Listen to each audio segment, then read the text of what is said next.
Thank you for coming to morewisdom.com, an interactive website by real people for real people. I'm Teresa Moore, founder of morewisdom.com.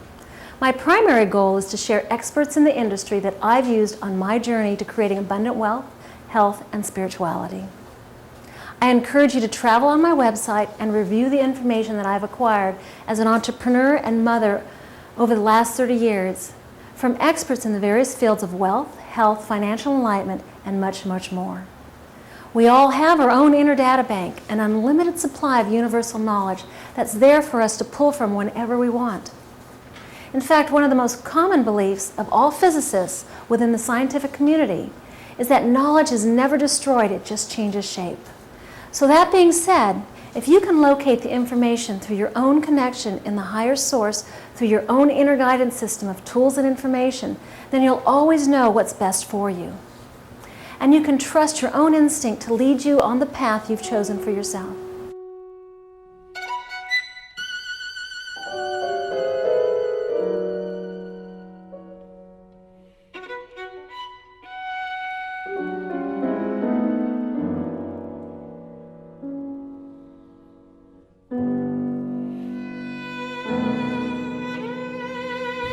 If I was in Hawaii, I surf twice a day. I just started walking back over the mountain. I call it mountain. Probably 5 days a week. Here in Los Angeles, there's just, I'm not someone who likes to go to a gym, and walking, especially walking up here, it just clears my thoughts, it gives me insights, it's kind of like a meditative process. But the nice thing about walking here is I hate exercising, I hate working out, and so I walk up the mountain and I run down the mountain because I hate running, yet Robert's a runner, and so this is my version of running down the mountain. Because it's easy. And then you can say you ran. Oh, I do. I'm running down the mountain. Right. So yeah. Gravity's pulling you down. Right, and that's how I do everything. It's why I make it hard. I still get a workout, but you know, it's. You might as well make it easy. Yeah, or fun, and that's what it means. It is the funnest thing to run down the mountain because it's like boundless energy. So. No resistance. No, in fact, we're gonna. Yeah, that's what it's about. That's what life's about. Move through life with no resistance. And how do you do that? How do you do that personally? Well, when I come across resistance or struggle or stress, I acknowledge it and then I change course or just sit and wait until it Subsides. Yeah.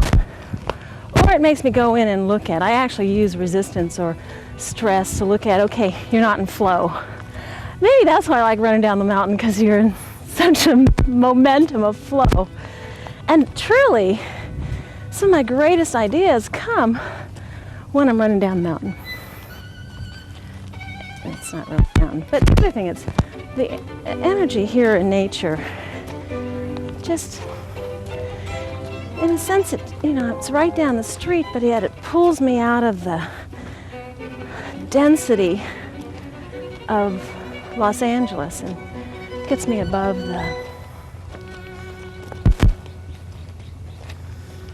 gets me into higher thoughts, lighter thoughts. That's the way to Sort of a describe separate. it. Yeah, it's right down the street, but I could be in with the traffic and all the people, and 10 minutes away be completely out of it. It just is amazing, and that's why I walk the mountain. Why I like the mountain is it really just mirrors how I do things. I take my time walking up the mountain, and it's kind of like when I'm learning a new skill. I don't push myself, and I move into it where I'm comfortable.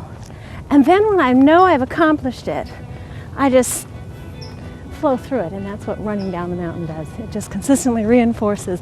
Don't be afraid to take your time getting up the mountain, enjoy getting up the mountain, and then have fun coming down the mountain. When you walk up the mountain, it's tough because you've got an incline, you've got to breathe, and your whole body's aching if you push it too hard. And so for me, I take my time. In order to stay in flow, I put stress on myself. And so walking up the mountain, I'm in a beautiful environment, and I take my time walking up the mountain, enjoying nature that I'm in. And that's the metaphor. It doesn't matter what I do. In a sense, I work 24/7, but I don't work. I play. So even the process of coming up the mountain, I turn into play.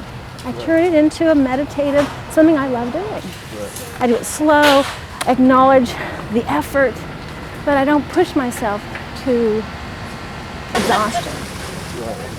So I just, your perspective on it. yes, I do what is comfortable, and it's not that walking up the mountain's easy.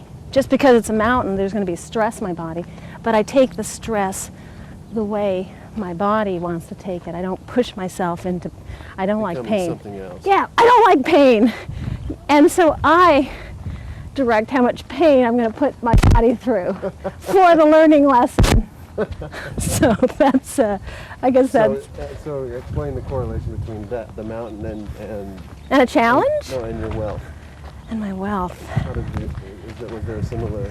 Well, if you were to ask me, am I at the top of the mountain yet with my wealth? Absolutely not. Okay. As far as I'm concerned, I'm just on the first leg of the first part of the journey. Right. And But yeah, you'll know, in fact, we were talking about the Rolls Royce. When I'm running down the mountain, I'll have the Rolls Royce. But right now, the Rolls Royce would just put more stress on creating the assets that are growing. It would just create more of a burden. It'd be like, I'd look at it like this. Oh, but I need my blow dryer and my makeup bag and my Gucci, shoes to go up the mountain. That's what a Rolls Royce would do for me right now. It would just burden me. Right. And so understanding what becomes stress or burden on my body, what becomes stress or burden on creating the assets that are going to just grow where I don't have to touch them or do anything. That's an analogy. Okay. But the interesting thing is you could get the Rolls Royce now. At the expense of something else. So what is that? I'd have to sell an asset that's appreciating and buy an asset that will depreciate. That's the expense. So even it would do nothing. It would do nothing for the growth. It's not even something I need. It's, Robert Kiyosaki says, it's a doodad. Doodads don't appreciate. I don't need a doodad right now. And you look at my lifestyle, and there's some things that I absolutely need as a doodad. 5 surfboards. But those aren't appreciating. No, but they are a tool. No, that's a good question. But they are a tool because what's the bigger picture of the surfboard? Right. To teach the class Right. on learning how to invest. And so, everything... Understanding the Understanding relationship of investment with regards to anything, really. Absolutely. And doing it within balance. Doing it within won't stress, Right. and I can Knowing say that that. No, won't stress the budget. And I have a method that I live by is I don't spend unless it's coming from profit.